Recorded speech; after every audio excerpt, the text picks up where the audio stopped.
Hello, and welcome to the 31 Days of Halloween. If you are finding this video, you are finding it at the very end of October. If you would like to, you can go to the first day of October, and 30 videos have something in common. Yes, it should be 31, but my production staff, which is myself, made a mistake. However, that could be good for you, because if you figure out what that mistake was, then you can guess what all 30 videos have in common. And no, it is not that they're all about Halloween, but that was a good one. What is it? What could they have in common? Get your sleuthiness out and figure it out.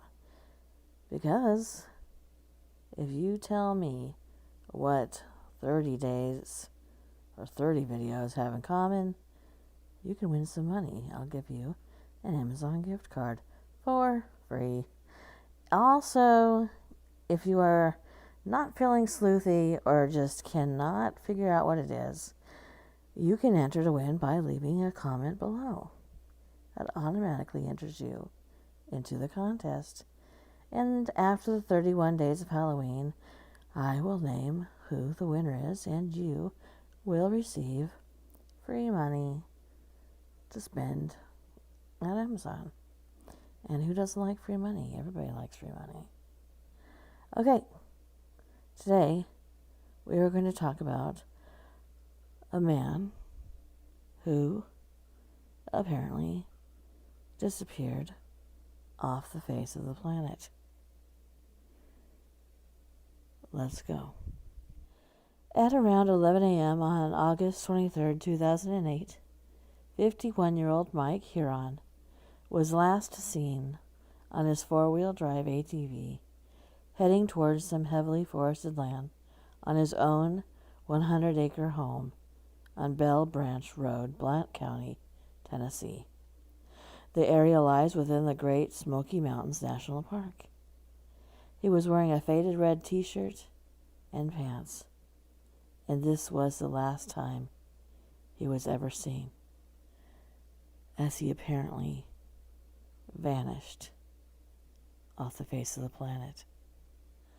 Both of Mike's sons, Andy and Matt, last heard from Mike on Saturday, and that was the day that he disappeared.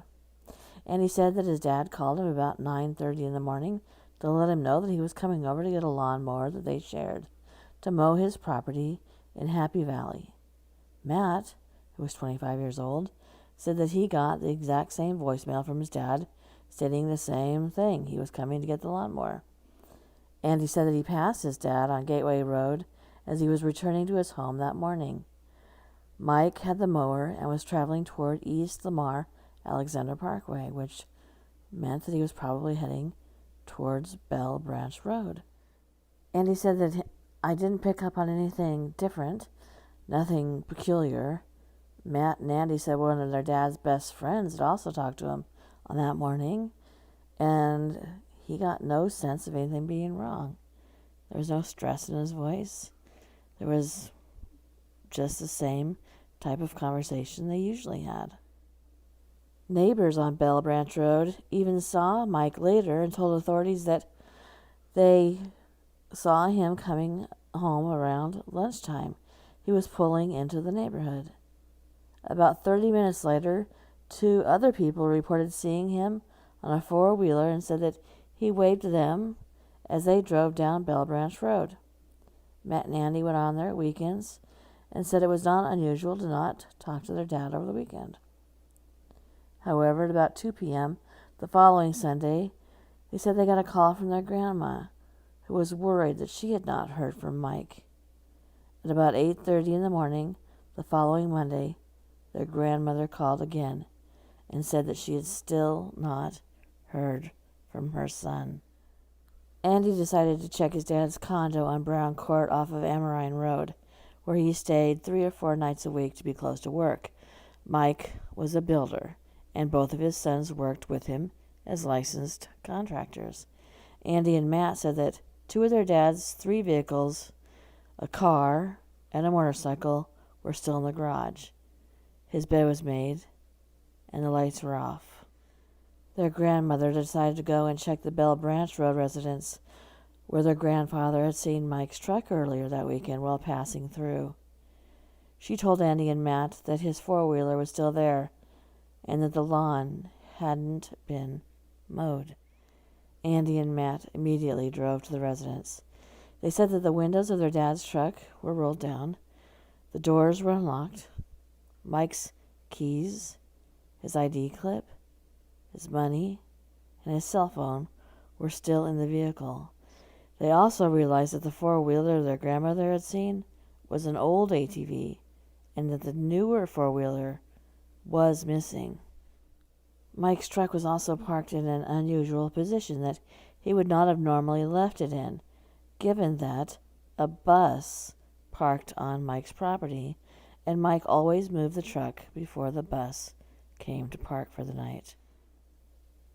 The ATV had a flat tire, so Matt and Andy repaired it and began searching their dad's 100-acre property. They said they drove all of the ATV trails and checked the campgrounds. Around 3 or 4 p.m., the sons decided to call the National Park Service, and the National Park Service transferred them to the Blount County Sheriff's Office to file a missing person report. Sometime between 6 and 7, authorities began arriving at the residence. They talked to Mike's friends in the neighborhood and tried to pick up a scent with a sniffer dog, but they were unable to track him.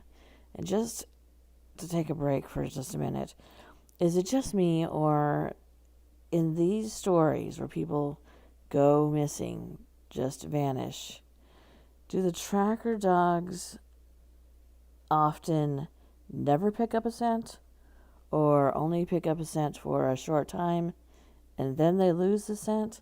I'm starting to be uncertain as to why they bring in the sniffer dogs, because so many stories have them being completely useless.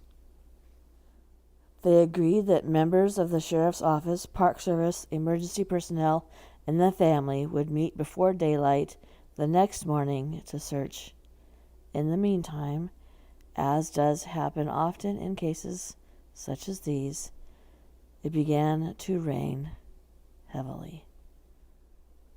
The following day, the missing ATV was found by a friend at 12:05 p.m., who just happened to be checking the area near Happy Valley Loop, which was a mile from Heron's house.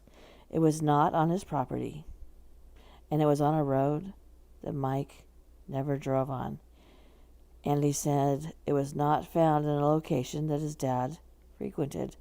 Matt said once they found the ATV there, I knew whatever happened to him was not an accident. The 4-wheeler was found parked backwards up a steep hill with the ignition switch still on, which was something that Mike would never have done. In the vicinity of the ATV, there was no trace of Mike or where he had gone, and the rain wasn't helping. There, of course, were no footprints to be found, nor any trails of the dense underbrush that he could have used. I'm going to stop and say 2 things here. If he had been on a trail with his ATV, and for some reason he was in a trail they'd never gone to, parked his ATV in a manner he had never parked an ATV, and leaving the ignition on, all he would have to do is follow the trail back, the road he was on. It wouldn't make sense that he would start walking through this dense underbrush. Secondly, if for some reason he did walk through dense underbrush that did have established trails, the rain wouldn't have caused those to go away. As I've said on here 1,000 times, I grew up in the country, and one thing we did was make trails. We lived there my entire childhood, so there was plenty of trails that we had made through the woods to, use for our bikes or to walk to school, and raining never washed away a trail or snow or anything like that. So it doesn't make sense to me that they were looking off trail, but maybe if he had been injured or was delirious or something, I guess they could think that maybe he went into the underbrush rather than stayed on the trail he was already on. And again, the dogs could not pick up a scent.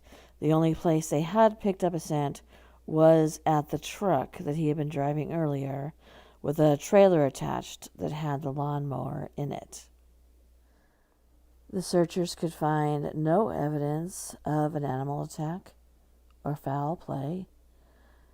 There were no torn bits of clothing. There was no blood, although I'm assuming that would have been washed away by the rain. There was no tissue. There were no bones. There was no sign of a struggle. In fact, there was zero evidence that Mike had ever even been there at all. It was as if he had just spontaneously vanished. Hundreds of volunteers and officials covered about 450 acres, with some areas being searched more than once, and included an aerial search with assistance from the Knox County Sheriff's Officer helicopter. They brought in cadaver dogs from North Carolina. The sheriff deputies were on horseback.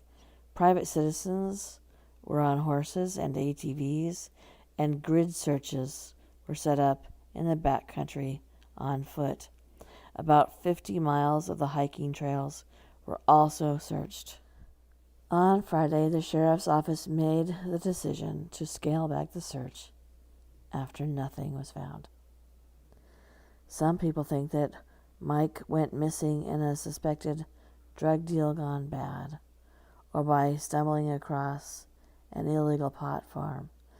His sons say that if he had come upon something that was illegal or wrong, that he was not the kind of person to back away from it, that he would confront individuals.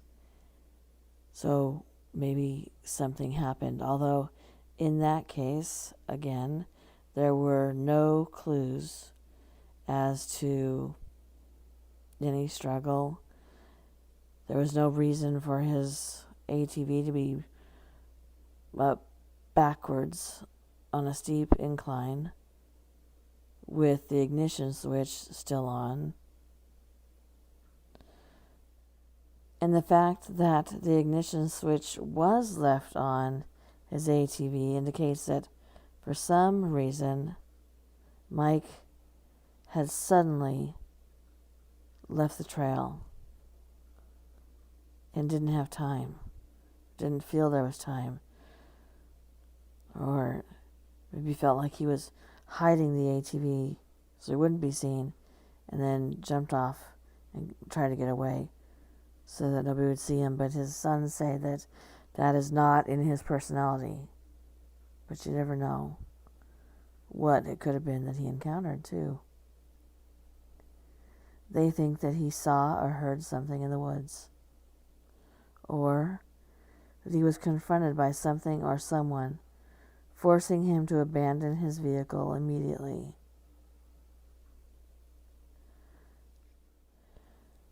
Whatever happened that day to Mike may never be known. All this time later, there have been no signs, none of his clothing, nothing that he had on him,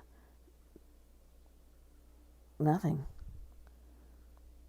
He's just gone. his sons have lost hope that he'll meander out of the woods again and be their dad. And since he's been gone, both of his sons have had 2 young boys, of which they've named their middle names Michael, after their dad. So where did he go? What happened? How did he vanish? Well, that's a mystery. Thank you for coming to my channel. Please, if you would, give this video a thumbs up and feel free to share it. If you are not subscribed and you would like to be, please do so. Also, if you would like to be notified when my content goes live, go ahead and click that bell. And good night.